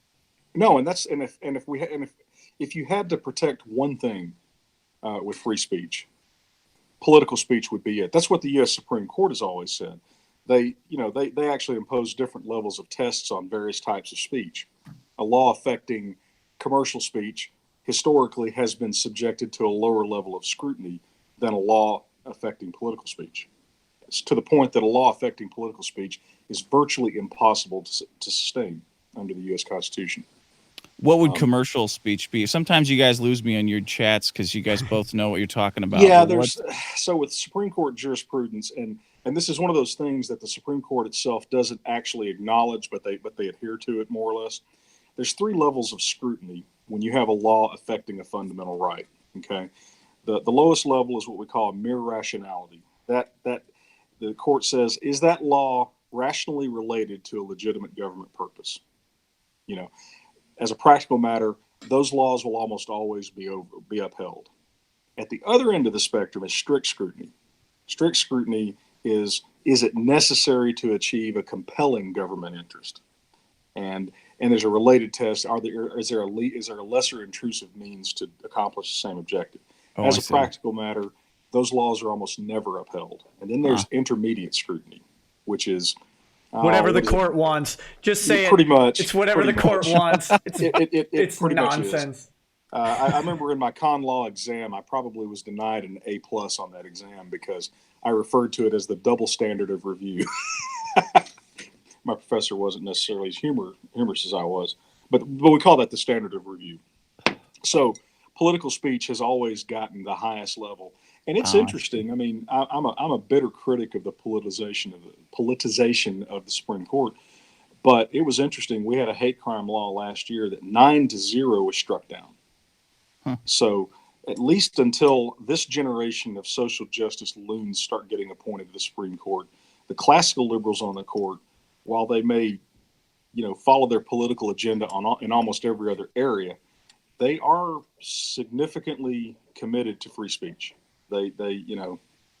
Now they would love to, you know, they want to apply the lowest level of scrutiny to commercial speech. Originally, commercial speech was the lower standard review. Now it's intermediate scrutiny, and it's becoming increasingly protected because the distinction between the different types of speech can get very blurry. You know, I mean, Yeah. If Nike, for example, makes a political statement, is that commercial speech or is it political speach? Yeah. Yeah, commercial speech. I don't know if Ty ever answered this, but just I mean, Yeah. an ad or a flyer or a you know, even a leaflet with a bunch of the Sears catalog is commercial speech. It's really the basic thing of, is this speech specifically tailored for business purposes? So Nick, is the video not coming out because I have a beautiful sunrise coming up behind? Oh no, we got you every time Okay, you talk. good. I saw the little emblem of the guy with the cigar in his mouth, which I like. Oh yeah, I didn't put a shirt on under my robe though, so I can't. Oh, is that turn the you? Camera Okay, on. cool. Yeah, that's me. Cool. This is actually one of the Cuban cigars that you noticed in your last stream, Nick, in my office. I brought it. You brought a Cuban home with you? Oh yeah. I don't know how that worked out for Miami. I don't know if that was. Yeah, my wife wasn't real happy, but you know. I like the mug too. Oh yeah, this was back when we were just Beard and Harris. This was our we give bling to all of our clients. We don't have cheap bling either. We've got like Magnum coffee mugs. We've got pens that look like machine tooled devices, like X-Acto knives and stuff. They got knurling on them and stuff. Did you see, Ty, by chance, that a certain friend of ours named Shane, he had to compliment you on going from a 2-person law firm and really working hard up to the firm you are today? Oh, isn't that great? Maybe he can come make payroll for me one week. That'll really show his regard. I don't think that guy can make payroll for himself for 1 week. Probably not. Well, we're actually not as big as we were. We've lost. Let's see. We've lost 4 lawyers. I say lost. One practice area just wasn't a good fit for us, so those 2 attorneys went elsewhere. They're good friends of mine. It was all very amicable. We had another one that was offered a ridiculous amount of money by another firm, and I'm like, yeah, you got to take that. Do you ever lose a lawyer? I think you just get rid of it. Like, you only lose them in the sense that you forget what ditch you left them in. Yeah, well, we hide those. We don't. Our IT guy has an encrypted area where we put those locations. Yeah, there you go. There you go. But yeah, as you can see, the sun is starting to come up over beautiful Tyler, Texas. This is Nick. I don't know. I assume you know this. I'm 2 doors down from a lady that you know very well that you visit in Tyler. Yep. Yeah. How's the course this morning? I don't know. Yeah, we'll see when the sun comes up. Of course, I play golf once every 10 years, whether I need to or not. So, you know. I got new clubs. Well, they're hand-me-down clubs, but I got some the other day. And by the other day, I mean last late summer. So this year, I'm actually going to play golf again. It's the first time in like 3 or 4 years that I've played golf. Played a fair amount in college when we couldn't afford to go to a real golf course, so we had to play at this little par 3 course that was really crappy. I mean, we would do winter rules in the middle of spring because there were just patches of grass everywhere. Sure. But then when I got older and able to actually afford to live on a golf course, I don't want to play golf now. It's too it takes too much time. It takes too. Yeah. In fact, I've read that country clubs are starting to have a problem with that the newer generation of business people coming up don't play golf like they used to. I told our club here they ought to put in a shooting range. Yeah, Dick, do you play golf? Oh God, no. There's walking involved. Are you kidding me? No you could way. Get no, you can can drive the carts. I mean, I even have a golf cart. I mean, could you run? But as a practical matter, could you imagine going somewhere for like 4.5 hours in the middle of your day? That's my problem. I'm like, where do I block this off other than in the middle of the night? Conference calls are bad enough already. I don't need a golf course involved. Well, a So lot of it too is business is no longer conducted face to face like it used to be. I mean that was one of the major purposes of playing golf for business people was to do deals and client interfacing and that kind of thing. But with modern communication technology, such as what we're using here, I just don't know that golf is I don't know that it's going to survive. Um, so hey Dick, when are you doing Road Rage Minneapolis? Huh? What's up Yeah, with I've been that? thinking about that. We should do it right on your ranch. We could set some bleachers up. I think my wife would kill me if I said yes to that. The only problem, literally the only problem with that is that it would be for people coming to visit, it would be a plane ride and then a 2-hour drive. To That your makes place? Yeah, that's what Yeah. makes it difficult. yeah, you're like an ARP in Minnesota. If Minnesota had an ARP, that's where you are, right, Nick? ARP, like an ARP, Texas. Yeah, ARP is. Nobody actually knows where ARP is in East Texas. We just hear about it. It's some little dinky town that nobody's ever been to. Yeah, that's where but I it's- live. Yeah, I was gonna say if there was an ARP in Minnesota, that's where you are. The big town near us has about 15,000 people. That's the big city. So, yeah, it'd be a disaster out here. But maybe we could do it at Kimball's house. No, he'd be down for that. That sounds good. A very Yeah. special jerking off with Kimball. Yeah, Nick, you bring up an interesting point. Those of us who have wives that don't share our nerdishness, these women do suffer. But They suffer for our sins. I think she would just have a problem with me bringing like 400 drunken assholes to our house. Oh yeah, Yeah, it's a that different. too. Mine is not an anime crowd necessarily. Oh, okay, okay. Many other pursuits. Yeah, you know what I'll say though? So after going to Road Rage, going to the fight in Knoxville, and then going to an anime convention, I pick the Dick Show crowd so far over any other. So is that the name of your show, The Dick Show? I'll have to add that That's to correct. my subscription list. Nick, Yeah, you've turned me into a YouTube watcher person. You're soon to be a dickhead. Whatever you do, do not go to dickshow.com. Make sure it's a very important that you Yeah. put in front of that if you do check it out. TheDickShow.com Yeah. or Dick.show. Dick.show is safe. I remember in the early days of the internet, back when Nick, you were probably still in high school anyway, late '90s anyway, however far Yeah. back it was.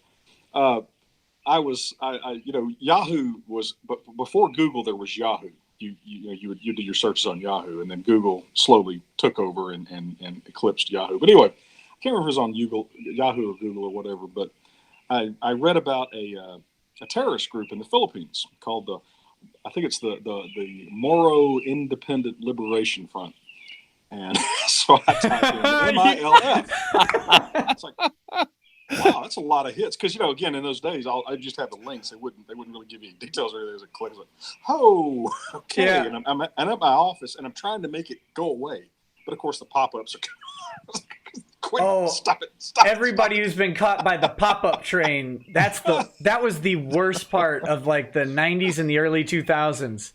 It's like you get never-ending pop-ups and you couldn't click fast enough. That was great. No, well, they even my mother, my sweet dear old mother, rest her soul. She calls me up one time. This was about that time too. She said, "I need you to come over and look at my computer." And of course, if you're the only person in the whole extended family that knows about computers, that's just a soul-draining, life-sucking exercise to go try to fix their computer. And of course, they want you to do it on the phone with them, which is even more miserable. But I was like, "Nah, I'll come over." And so I drive over to her house, and I said, "Why is the computer not turned on?" She said, "I'm not going to turn it on. You turn it on." I went, "What?" It's full of the devil. So I fire it up, and I mean, when it comes up, suddenly all these porn pop-ups are, and I'm like, "That's interesting," because I can't make it stop. I mean, my friends came over and it was doing that, and then I hear this, "Oh," I'm like, "Oh God," the sound. She had clicked on something and it had installed a virus, and I wound up having to reinstall the operating system. Nick, Because Nick. Hey, Rekieta law.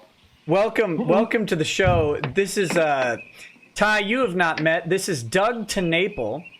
Hey, Doug. Hi, Ty. Ty, you sure look familiar, like a wrestling coach or something, like a wrestling manager. I think I've seen you before. Ted DiBiase. That's who you're talking. That's who you look like. Oh, the great Ted DiBiase. Now, that's a name I hadn't heard in like a gazillion years. Yeah. Well, Dick's that old. I mean, frankly. Yeah, the $1 Million Man. He was awesome. That's when he was born. And man, Dick, it's great seeing you again, buddy. Hey, good to see you too, man. So, Ty, Doug is the creator of Earthworm Jim, which is a comic book turned video game from the 90s, as well as many other pursuits. Doug is an accomplished individual. Wow. I'm always pleased to have him grace my streams with his actual career of actual creation. He I've does done things stuff. other than talk on the internet. Yeah, well, this is how we're all trying to. This is our marketing plan now. Hanging out on the air. Yeah. This is what we're left to. Yeah, Hey, the that's a 21st beautiful century background. Didn't work out quite like I wanted it to. Well, it's dude. Everyone's trying to make it. Everyone, you're an independent businessman. I heard you talking about your the law stuff, and I'm going, everyone. That's everybody everywhere pushing. Yeah. Where are you No, at? That's beautiful back there. Tyler, Texas, East Texas. We're sun's coming up. It'll be up in a second. Then we'll all be blinded. We'll all look like that scene in Raiders of the Lost Ark when the light comes out. Don't look. He'll just be a silhouette. He'll just be a black silhouette. Oh, there you go. The Oh, beard's great. going to start glowing. He'll be That's a black. what's in- Yeah, he'll the be a beard. black Yeah, the beard will silhouette. start. Will start pulsing. We'll have another blackface lawyer right there because we'll have. Oh, that's good. Hey, how's Drexel's quick rest working out? I don't know. I think he's gone for a little bit. Well, Yeah, I think so too. I was like, wait, what do you mean you're gonna take a nap? I want one of those. How do I get that? What time was that? 5. Oh, that's not 5? bad. He held out longer than I thought because I went to bed last night. I popped in the middle of the night and I saw him still on. I'm like, hey, they're going strong. Yeah, I was actually surprised. So I sent him a text and I was like, hey, I'm doing this stupid thing. I'm gonna do 24 hours live. Did you want to pop on for part of it? He's like, I'll be there. Like, wait, what? He's like, I'll just show up for the whole thing. It's like, okay. How do you turn this down? I mean, Yeah. Well, I can think of a lot of ways. Like, well, oh well, yeah. that's a terrible idea. Why would you do that? That's Well, one good way. but see, you're doing it. I mean, we're just popping in for the fun of it, you know. Right. But he's We're holding you up. yes. Holding you up. Yes. When did you come on? Right when I was watching in bed, I was listening in bed, and I heard Drexel leaving. And I was like, oh, I can't let Nick sit there by himself. His buddy's sleeping. I can't do it. So when was that, Nick? Like 2? It was 2 Pacific time. yeah, It was somewhere around there. 4 Central, yeah. And Ty, when did you come on? 6 a.m. Central. Oh, okay. Yeah, Yeah. yeah. I heard Nick announce that last night that you were coming in.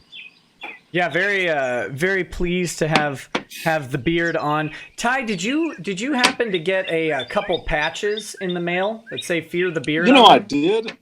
I'll have to leave the stream to go get them, but I did. Yeah, I left mine up in my kitchen. We've gotten all kinds of cool things in the mail, and I want to say thank you to everybody. As we've talked about, I can't communicate with people individually.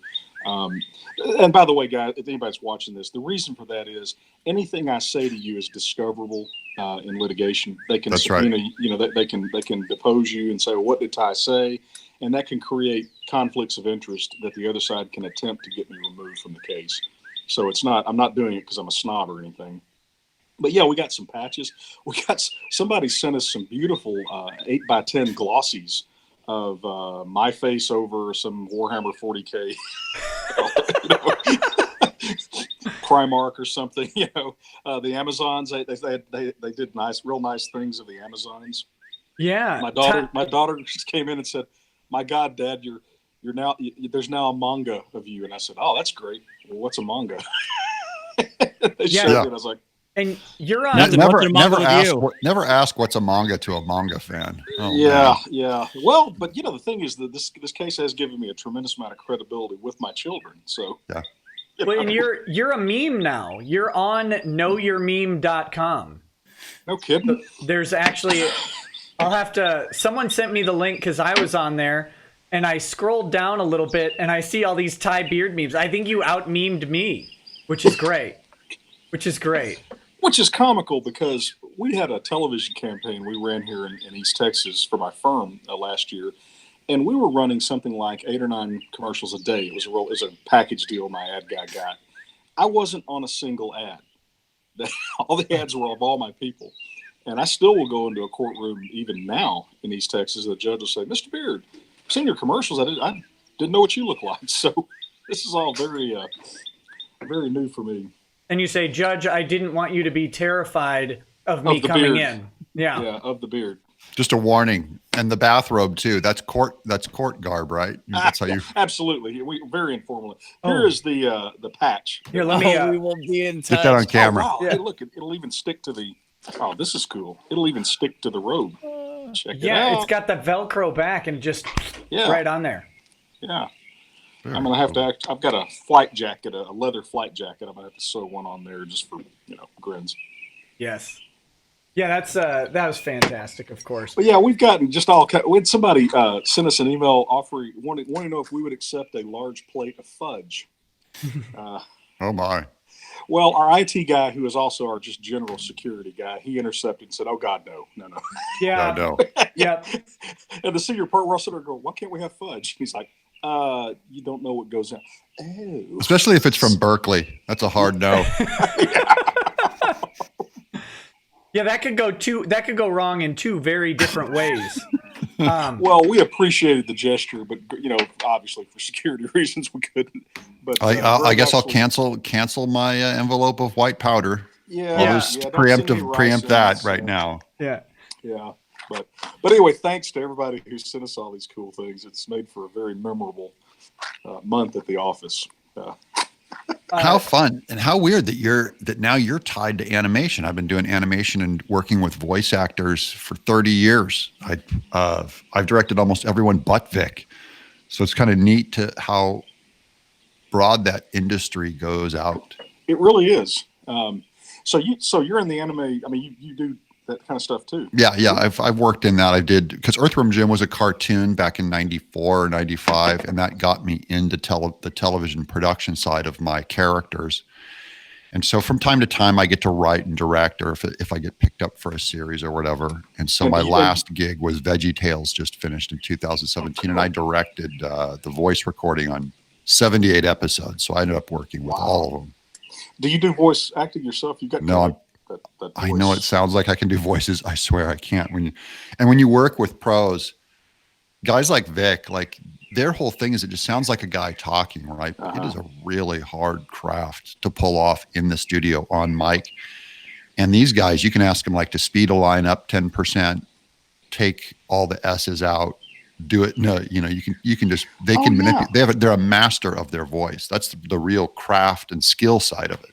Yeah.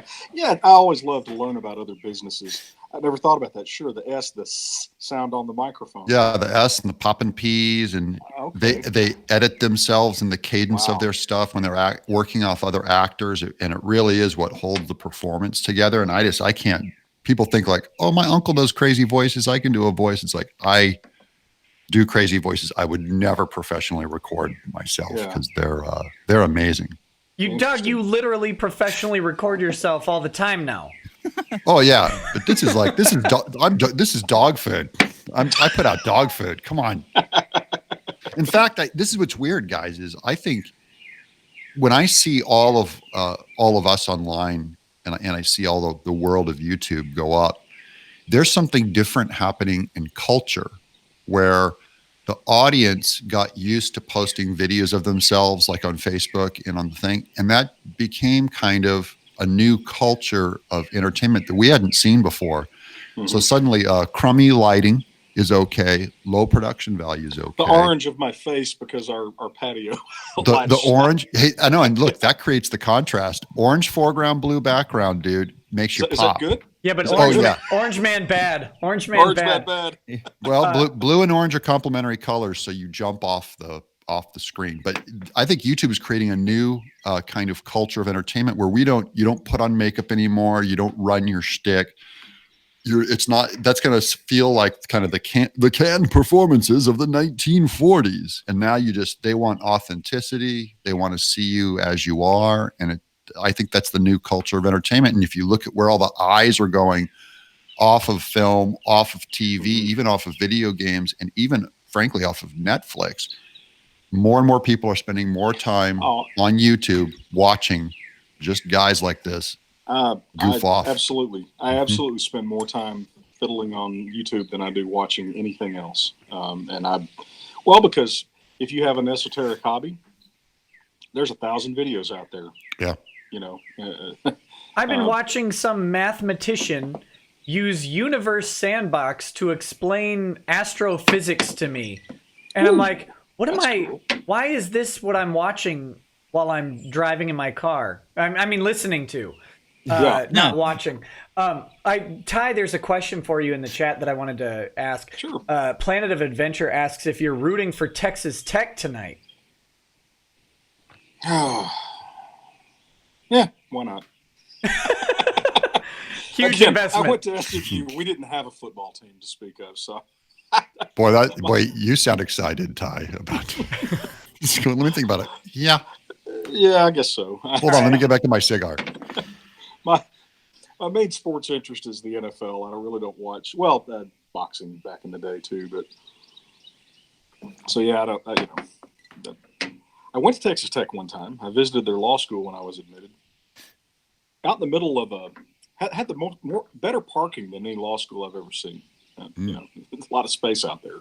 But Look at you! Oh, look at how many law schools I was admitted to. So cool. Oh yeah, well, I've got my rejection letter from Harvard too. You know, I don't have one. I applied to one law school and got in. That's it. Nice. Yeah. It was Yale. No, I'm just kidding. Yeah. Aim low, Nick. It was Fresno State. Actually, You know I think my law school has produced more Supreme Court justices than Yale has. So, because Yale has 0. So you're saying you have a shot.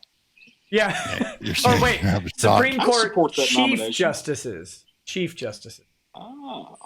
have a shot.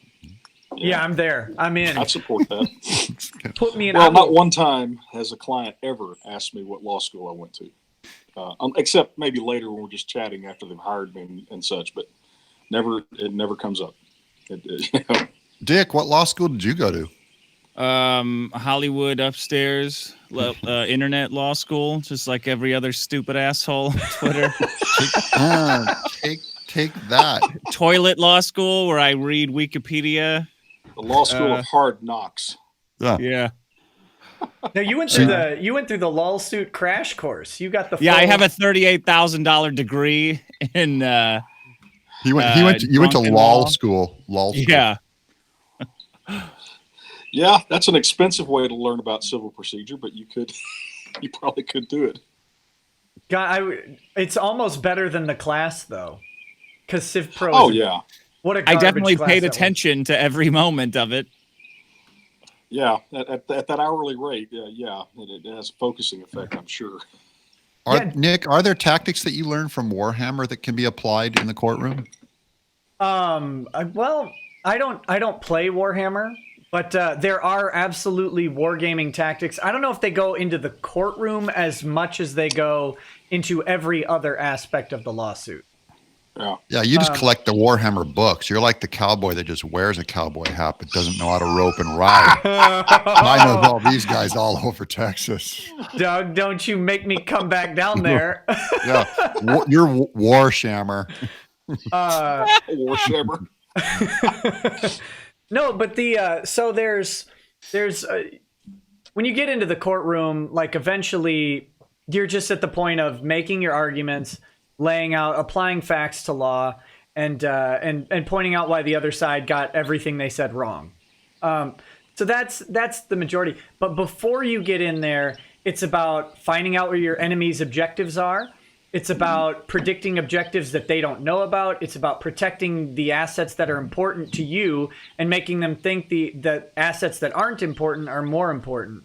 So in those sorts of situations, sure, like wargaming and strategy like that is very, very important. Getting into the mind of the opponent and ruining their day is really, really important, and figuring out what makes them make stupid mistakes. What about making animal sacrifices to a pagan god, like in Warhammer? Do you appeal to? We call that appealing to the Court of Appeals. That's right. Yeah. Okay. The California, right? The Right. Ninth Circuit. If your document doesn't hit the Court of Appeals with a pint of goat blood on it, then you have not filed properly. Oh, Yeah, that's why yeah. we got to. Okay. You will not change the mind We're of the appealing something to Texas appeals Supreme court. actually as we speak. That was it. We didn't put enough goat blood on the petition. And Dick, I heard you talking a little bit about what you were going through with Maddox. Where are you guys at with all of that? So just a quick brush up. Is there going to be a court case, or is it all being argued offline? Or I'm back in the mockery stage. Asterios is the guy who got fired is in sanctions still. His sanctions got kicked down the road. So that's we're insane. unsure. And he's a we're true unsure. victim. That guy, just I feel for. Yeah. Well, he did write the album, so That's true. Yeah. So Did he hopefully make he can get some money. out of the album? Yeah.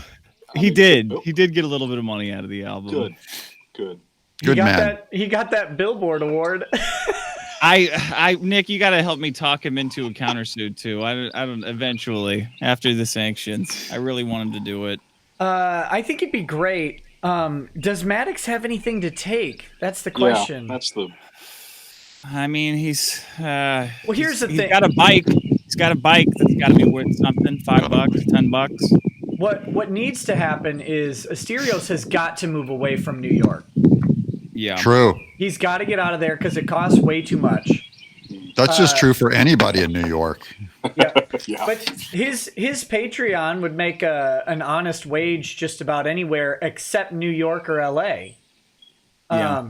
If he could get himself out of that hellhole of a city, his Patreon would be fine. I think I don't know, but I have a feeling that once the lawsuit is dead and gone, he might have some drop off on that income, and a countersuit would preserve it. But I don't know. But getting the money is the problem.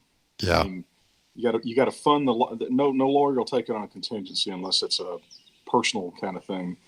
And when I took creditors' rights in law school, the very first day, our professor, she was a Harvard law grad and just a great professor, but she writes in giant, almost foot tall letters on. We had blackboards in those days, and it says, "A judgment is not money."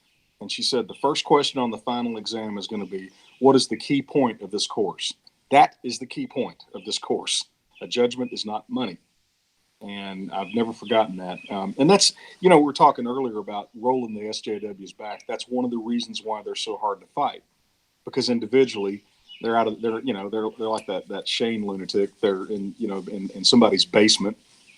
They don't have any assets. Most states, you can't get what assets they have. I mean, heck, like in Texas, for example, you couldn't get his motorcycle. It's exempt property. You get, Texas has a laundry list of things that creditors can't reach unless they. Wait, whose motorcycle? That guy that you were talking about. Oh no, I'm sorry. I meant an actual bicycle. Oh yeah, not a literal a pedal bike. bike. Yeah. That's interesting. That might not be exempt property. Oh my goodness, go get it. There you go. We have a get bike. Spend 3 months in court. Get that bicycle. In Texas, the property code says one automobile. I just wanted to see you laugh when it was a bicycle. I got what I wanted. Yeah. Dick, I went to your Twitter yesterday and it was shut down. What the hell? Oh, that'll happen. Are you in Twitter jail? Are you on 30 days? Yeah, I'm on like days? account. I'm on account number 5. Or actually, no, my friend opened an account for me, LA based comedian. Uh-huh. So he's that's Sean's account. LA-based comedian. He's sending all the messages for me and stuff. If you have anything to say to me, it'll How get did to you me. get in Twitter? What did you do this time to get in Twitter jail? People just hate me. I've got there's always a mob following me around, just reporting nonstop. Even in the lawsuit, like it came out that Patreon gets numerous complaints about me constantly. I'll tell you. Let me tell him, Ty, about 11 to 12 years ago, Dick wrote a book called "Men Are Better Than Women." To read that book. So he's got half the world. So he's got half the world against him now. Yeah. And then he went on the Dr. Phil show and got into the Dr. Phil house as an actual chauvinist, and Dr. So Phil. does Dr. Phil do that whole "how is that working out for you"? I mean, Yeah, I was there for 4 days getting fixed. oh my goodness! Did he do the "how's that working out for you" to you, Dick? How is that working out for you?